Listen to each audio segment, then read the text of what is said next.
Dah. Selamat siang Bapak dosen dan teman-teman. Pada pertemuan kali ini kami dari kelompok 8 akan membawakan materi mengenai kurva S dan arus kas rencana. Sebelum masuk ke materi, izinkan kami memperkenalkan diri terlebih dahulu. Saya Putri Rita Hayuningstias dengan 3 NIM akhir 064, adapun kedua teman saya yaitu Sitani Rahma Fitri dengan NIM akhir 062 dan Komang Trimedia Septiasih dengan NIM akhir 053.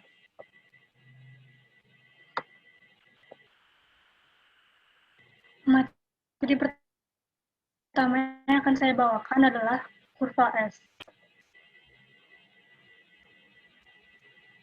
Pengertian kurva S. Kurva S merupakan kurva yang menghubungkan antara persentase pekerjaan yang dicapai dengan waktu pekerjaan.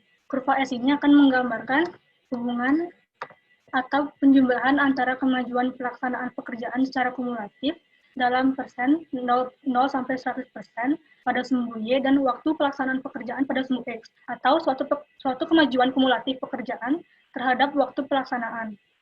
Kurva S merupakan hasil plot dari bar chart yang telah dibuat sebelumnya.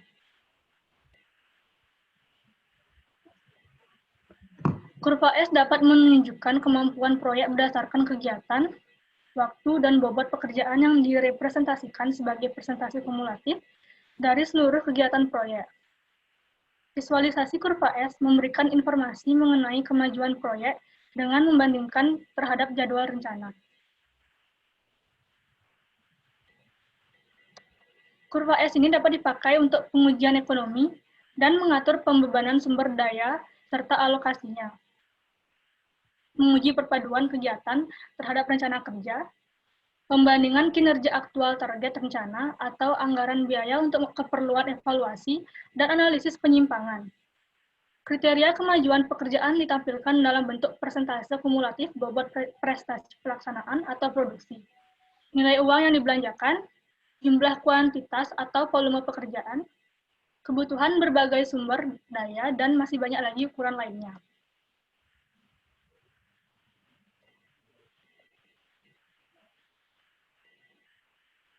Penyebab kurva membentuk huruf S.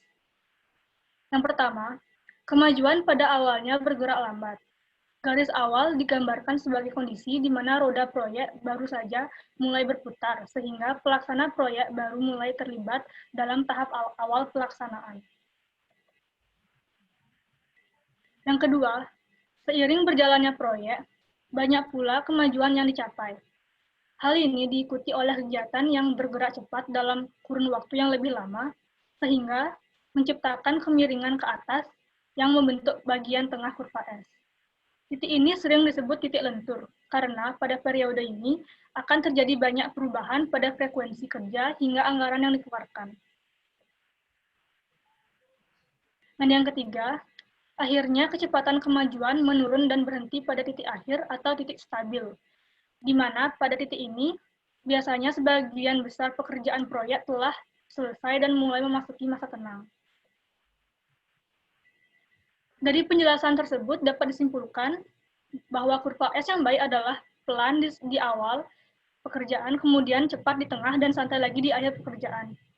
Bentuk grafik ini perlu dibuat sebaik mungkin, karena akan mempengaruhi arus keuangan proyek dan penjadwal pendatangan material, serta hal-hal penting lainnya. Yang kedua, ada fungsi dan kegunaan kurva S. Yang pertama, yaitu pengarah penilaian atas progres pekerjaan secara keseluruhan. Yang kedua, sebagai informasi untuk mengontrol pelaksanaan suatu proyek dengan cara membandingkan deviasi antara kurva rencana dengan kurva realisasi. Jika terjadi deviasi, maka segera dilakukan langkah-langkah untuk mengatasi permasalahan yang terjadi. Yang ketiga, kurva S dapat berfungsi sebagai pengoreksi jadwal yang telah dibuat. Yang keempat, pada kegiatan konstruksi, untuk menganalisa pemakaian tenaga kerja atau jam orang, dan untuk menganalisa persentase penyelesaian serta pekerjaan lain yang diukur dalam unit versus waktu. Yang kelima, sebagai jadwal pelaksana proyek. Dari kurva S, kita dapat mengetahui kapan proyek tersebut dimulai dan kapan proyek tersebut berakhir. Yang keenam, kurva S sebagai pedoman keuangan proyek. Dan yang ketujuh, kurva S dapat digunakan oleh kontraktor sebagai informasi kapan waktu yang tepat untuk melakukan pembayaran tagihan.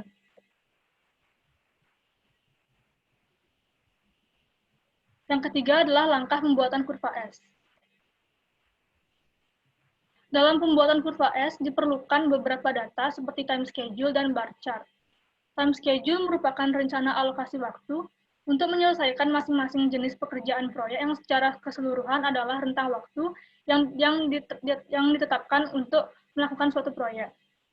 Sedangkan bar chart merupakan diagram alur dari pelaksanaan pekerjaan. Bar ini disusun untuk menentukan waktu penyelesaian pekerjaan yang diperlukan pada suatu proyek. Ketiga unsur ini tidak dapat dipisahkan karena menjadi suatu bagian yang utuh. Time schedule dibuat berdasarkan RAB. Dengan demikian, item pekerjaan yang ada di dalam RAB nantinya akan menjadi poin utama untuk time schedule. Langkah awal yang perlu dilakukan adalah menentukan kapan proyek tersebut dimulai. Kita juga perlu menetapkan berapa lama masa pelaksanaannya dan kapan proyek akan diselesaikan. Adapun langkah-langkah untuk membuat kurva S yang pertama, setelah RAB dan time schedule selesai dibuat, gabungkan kedua file tersebut ke dalam satu sheet pada Microsoft Excel. Copy dan paste RAB ke samping time schedule berdasarkan urutan pekerjaan.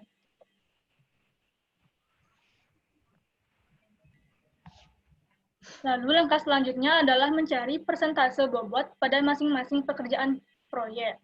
Persentase bobot ini diletakkan tepat di sebelah RAB atau jumlah harga.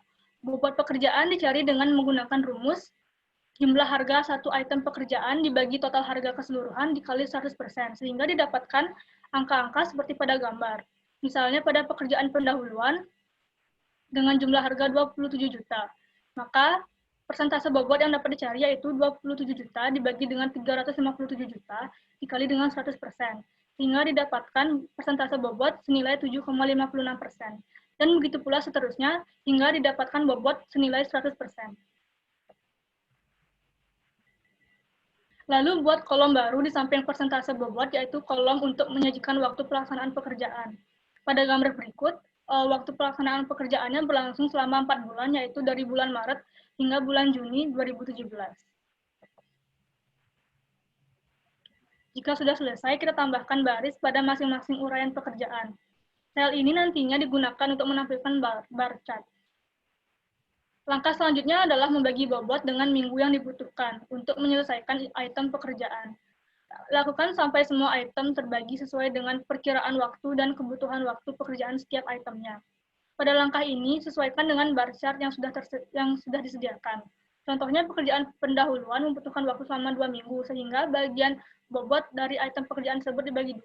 Kita lihat pada gambar berikut, dari bobot 7,56% dibagi 2 menjadi 3,78% setiap minggunya. Dan begitu pula seterusnya untuk pekerjaan yang lainnya. Selanjutnya, jumlahkan persentase bobot biaya pekerjaan pada setiap lajur waktu dan hasilnya ditempatkan pada kolom persentase biaya atau pada gambar yaitu rencana progres mingguan.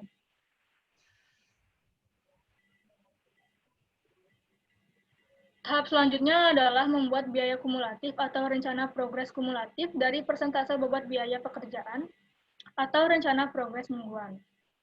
Biaya kumulatif ini diletakkan persis di bawah kolom bobot biaya pekerjaan atau rencana progres mingguan. Cara mencarinya yaitu dengan menjumlahkan antara bobot dari minggu yang satu dengan yang lainnya. Misalnya, untuk baris pertama, biaya kumulatifnya adalah minggu ke-1 dari bobot biaya yang sudah ada. Untuk baris kedua, biaya kumulatifnya adalah penjumlahan dari minggu ke-1 dan minggu kedua. Untuk baris ketiga, biaya kumulatifnya adalah penjumlahan dari minggu ke-1, minggu kedua, dan minggu ketiga. Begitu seterusnya, hingga berjumlah total 100%.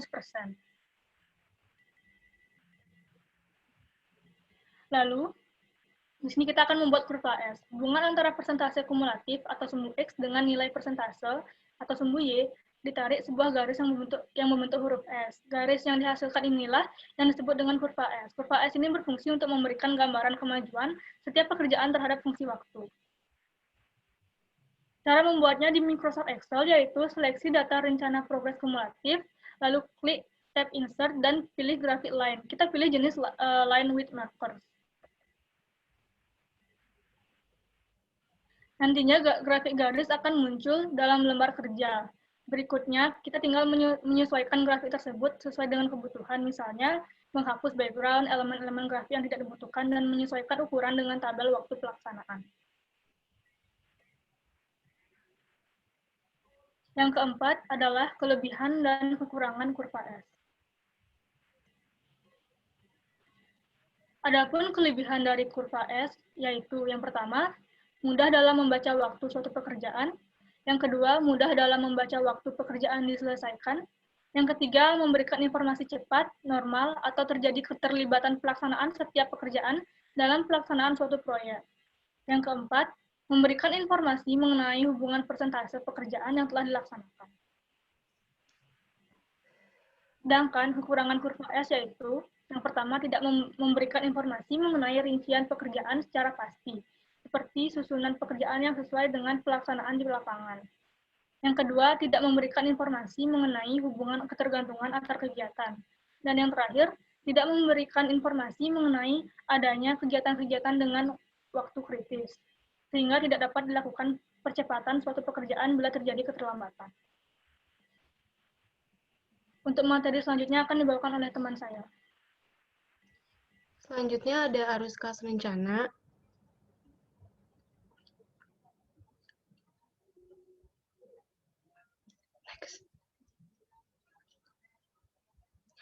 Arus kas atau cash flow merupakan salah satu produk perencanaan di antara produk perencanaan yang lain dalam perencanaan konstruksi, seperti penjadwalan, metode konstruksi, dan anggaran biaya pelaksanaan. Arus kas adalah anggaran kas yang menjelaskan keluar masuknya uang selama pelaksanaan proyek konstruksi dan sebagai alat memperkirakan kondisi keuangan pada masa mendatang.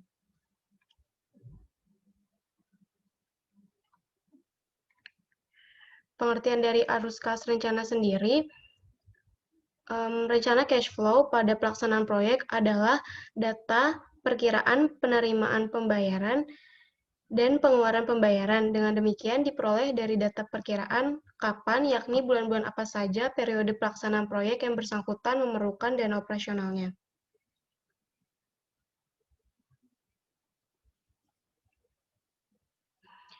Cash flow dari suatu pelaksanaan proyek didefinisikan sebagai daftar dari penerimaan dan pengeluaran uang kas kontraktor dalam suatu proyek konstruksi, di mana dengan adanya cash flow dapat diketahui jumlah nominal uang kas proyek pada saat tertentu. Semua arus kas masuk dan arus kas keluar diklasifikasikan ke dalam salah satu dari 3 kategori, yaitu operasi, investasi, dan pendanaan.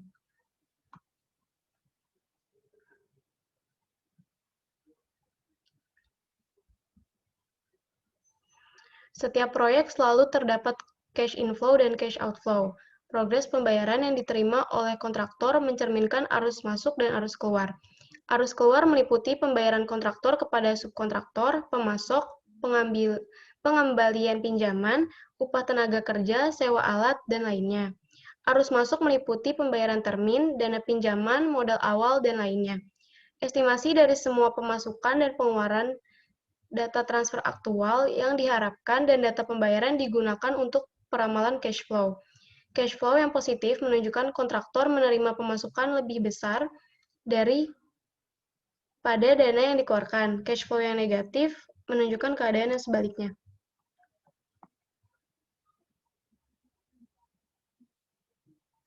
Banyak proyek yang memiliki cash flow yang negatif hingga akhir proyek dan diketahui ketika pembayaran final. Hal ini menunjukkan dana yang ada dan persentase dari retensi lebih besar dari persentase keuntungan. Hal ini juga akan menjadi suatu variasi yang cukup besar di dalam pola cash flow. Kontraktor juga dapat mencapai positif cash flow pada saat awal dari suatu periode proyek yang akan merupakan suatu hal yang menarik bagi kontraktor, karena kontraktor dapat meminimalisi pinjaman atau mencoba mereorganisasi dana, sehingga menghasilkan dana baru yang dapat digunakan di dalam investasi. Cash flow negatif menunjukkan indikasi perlunya mereorganisasi program kerja.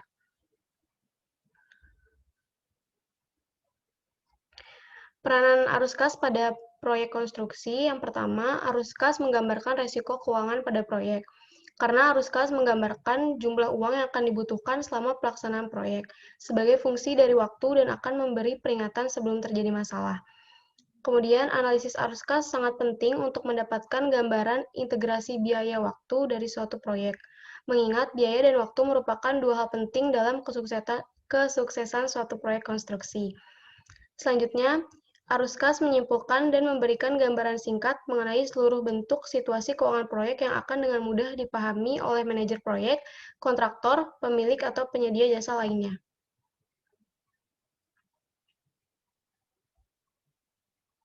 Selanjutnya ada unsur-unsur arus kas rencana.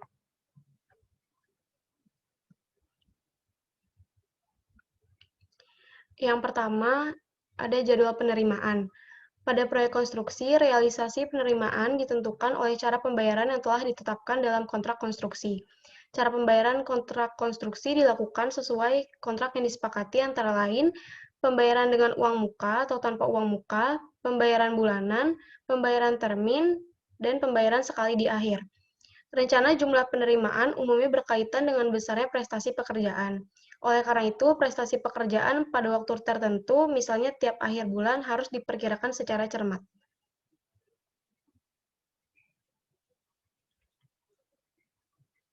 Pada pencairan rencana penerimaan melalui proses yang memerlukan waktu, yakni sejak semua persyaratan fisik dan administratif dipenuhi sampai dengan masuknya uang ke dalam kas. Dalam proses pencairan pembayaran uang muka pekerjaan diperlukan proses berikut. Yang pertama, penyiapan jaminan bank dan persyaratan lain yang diperlukan. Kemudian, pembuatan dan penyampaian surat permohonan pembayaran uang muka pekerjaan sesuai surat perjanjian.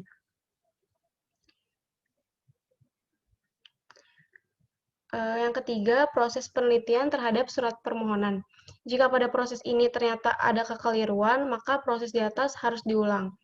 Selanjutnya, proses penyelesaian berita acara pembayaran, yang tergantung dengan orang-orang yang terlibat dalam proses pembayaran. Kemudian, proses pembayaran itu sendiri, pada proyek yang sumber dananya dari APBN, proses pembayarannya melalui kas negara.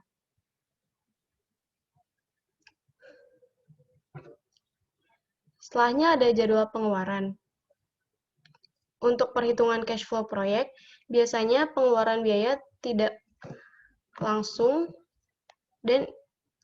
investasi dan dividen tidak termasuk, tetapi hanya pengeluaran untuk biaya langsung saja, seperti biaya upah, biaya material, biaya alat, dan sebagainya. Pengeluaran untuk pembiayaan proyek polanya atau sistemnya tergantung dengan kebijakan operasional proyek yang diterapkan, yaitu pembayaran secara tunai dan pembayaran dengan jangka waktu tertentu atau berangsur.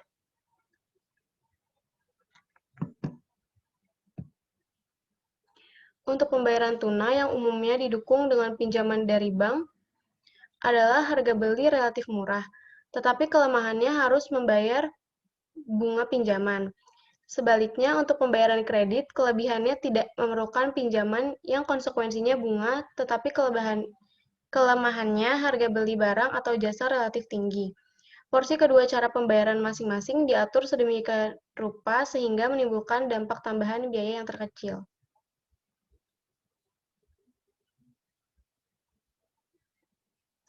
Selanjutnya akan dilanjutkan oleh teman saya, Septi.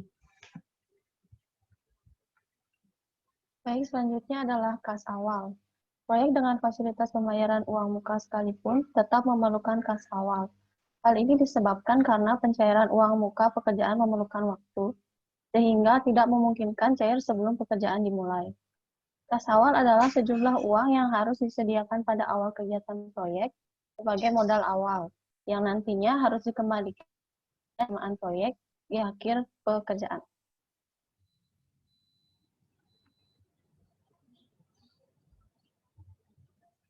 Di dalam cash flow, kas awal adalah sejumlah uang yang harus tersedia pada setiap awal bulan.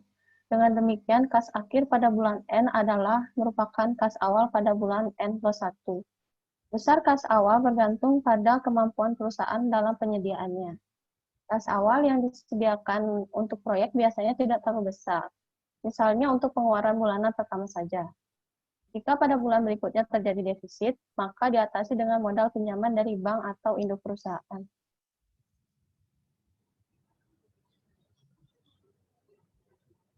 Selanjutnya, finansial. Finansial merupakan keputusan keuangan untuk mengatasi dan menyesuaikan kondisi kas sesudah kas awal dengan melakukan pinjaman. Bila kondisi kas setelah selesai kas awal defisit, maka perlu dicarikan jalan keluar seperti memasukkan dana pinjaman, dan bila sudah surplus cukup besar dapat dipergunakan untuk mengembalikan pinjaman. Tolak ukurnya jika melakukan keputusan untuk melakukan dana pinjaman adalah tingkat atau jumlah suku bunga pinjaman yang harus dibayarkan.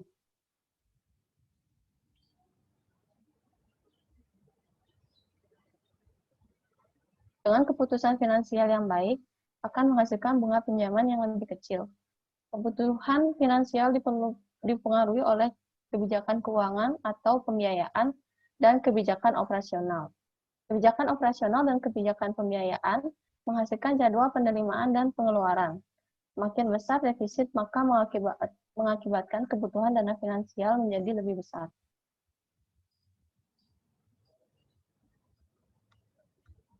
Selanjutnya adalah termin.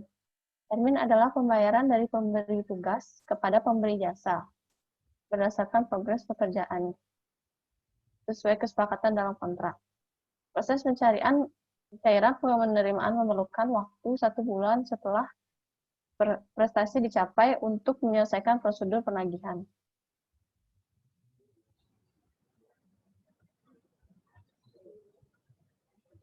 Dari grafik tersebut dapat dijelaskan sebagai berikut. Yang pertama, prestasi 25% dicapai pada minggu ke-18. Waktu penyelesaian prosedur penagihan selama 1 bulan, maka termin pertama cair pada minggu ke-22 sebesar 20%. Prestasi 50% dicapai pada minggu ke-22 atau pertengahan bulan ke-6. Maka termin kedua cair pada minggu ke-26 atau pertengahan bulan 7 sebesar 25%. Prestasi 75% dicapai pada minggu ke-26, maka termin ketiga akan cair pada minggu ke-20 atau pertengahan bulan ke-8 sebesar 25%. Prestasi 100% dicapai pada minggu ke-40 atau bulan ke-10, maka termin keempat akan cair pada minggu ke-44 atau bulan ke-11 sebesar 25%. Waktu pemeliharaan 1 bulan sehingga selesai pemeliharaan pada minggu ke-44, bulan ke-11, maka retensi cair pada minggu ke-48, bulan ke-12 sebesar 5%.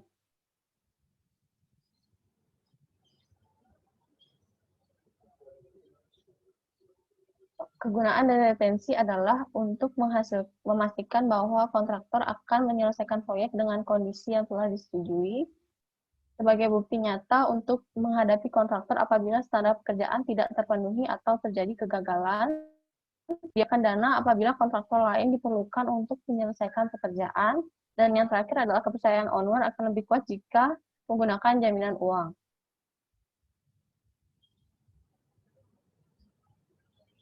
Selanjutnya adalah contoh tabel arus kas tanpa finansial.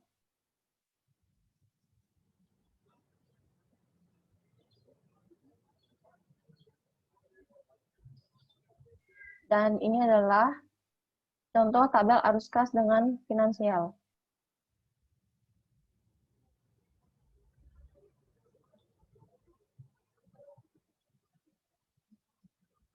Selanjutnya adalah contoh soal arus kas rencana.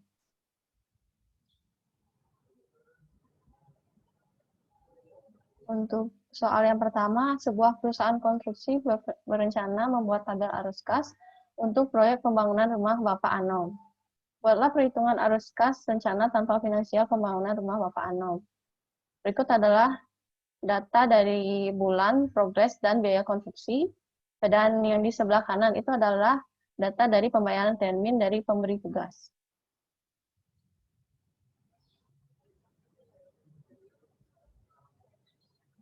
Penyelesaiannya yang pertama itu adalah hitung jumlah uang pembayaran berdasarkan progres pekerjaan dengan cara perhitungan untuk prestasi 0% atau uang muka, maka biaya konstruksi dikali dengan 10%, dan prestasi 25%, biaya konstruksi dikali dengan 20 dikurang dengan 10%. Untuk prestasi 50%, biaya konstruksi dikali dengan 45 dikurang dengan 20%. Untuk prestasi 75%, biaya konstruksi dikali dengan 70 dikurang dengan 45%.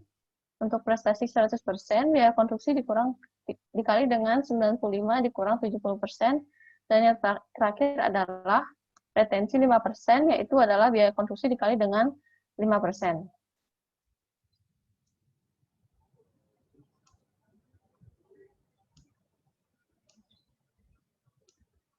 Berikut adalah cash flow rencana proyek dari rumah Bapak Anom. Untuk yang pada bulan pertama itu pembayaran uang muka sebesar Rp49.385.760. Pada bulan ketiga terjadi pembayaran sebesar Rp49.385.760, namun pada saldo terjadi minus Rp12.518.480 karena biaya konstruksi jauh lebih besar daripada pembayaran. Pada bulan ke-6 terjadi pembayaran pada progres 56% sebesar Rp1.220.589.400, dan pada saldo terjadi minus Rp93.879.080. Pada bulan ke-8, pada progres 78% terjadi pembayaran Rp124.589.400 dengan saldo minus Rp70.879.280. Dan pada progres 100% terjadi pembayaran sebesar Rp124.589.400 dengan saldo minus Rp24.917.880 yang akan terbayar pada saat retensi di bulan ke-12 dengan pembayaran Rp24.917.880.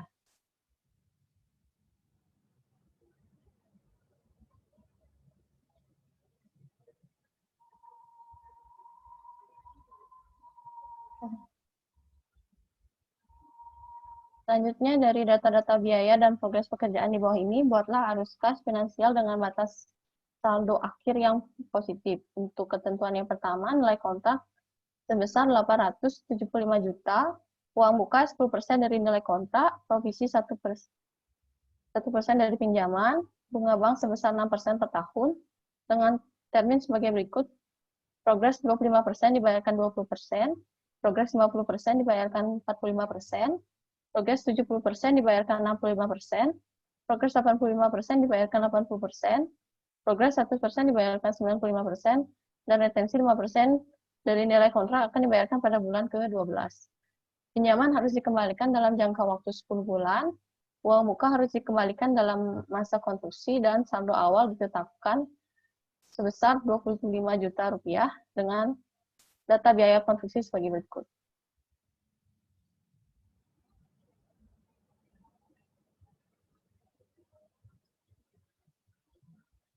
Penyelesaiannya itu yang pertama adalah hitung jumlah pembayaran termin dan progres pekerjaan dengan uang muka yang dipinjamkan sebesar 10% dari nilai kontrak, yaitu adalah Rp87.500.000 dan harus dikembalikan pada selama masa konstruksi. Progresnya 25% dibayarkan 20%, Rp175 juta, progres 50% dibayarkan 45%, seharga Rp218.750.000, progres 70% dibayarkan 65%, seharga Rp175 juta, progres 85% dibayarkan 80%, seharga Rp131.250.000, progres 100% dibayarkan 90%, seharga Rp131.250.000, dan pada retensi 5% dari nilai kontrak dibayarkan pada bulan ke-12 seharga Rp43.750.000 dengan jumlah Rp875 juta. Yang kedua adalah membuat arus kas dengan menjaga saldo akhir selalu positif, maka harus dilakukan dengan peminjaman kepada bank dengan tingkat bunga 6% per tahun dan biaya provisi 1% dari pinjaman bank. Dibayarkan sekali pada saat pengambilan peminjaman uang. Yang harus diperhatikan adalah saat-saat pengembalian pinjaman bank dan pinjaman uang muka.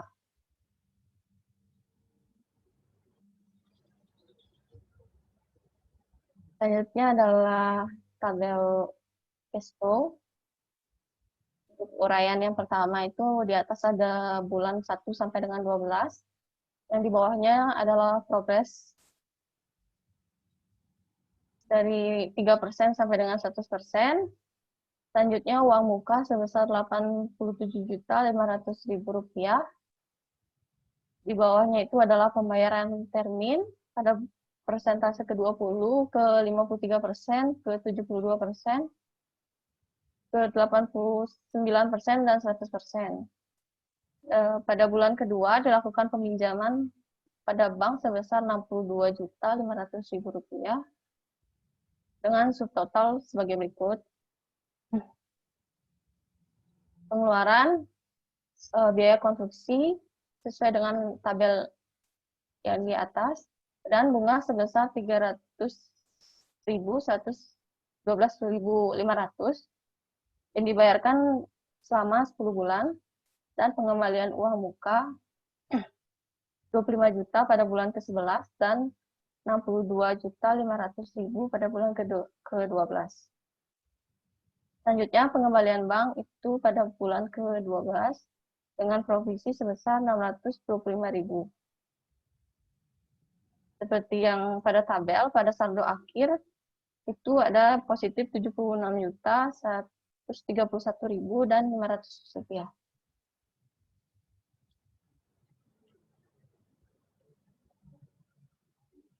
Dan presentasi dari kelompok kami, maaf jika ada salah-salah kata. Saya tutup dengan selamat siang.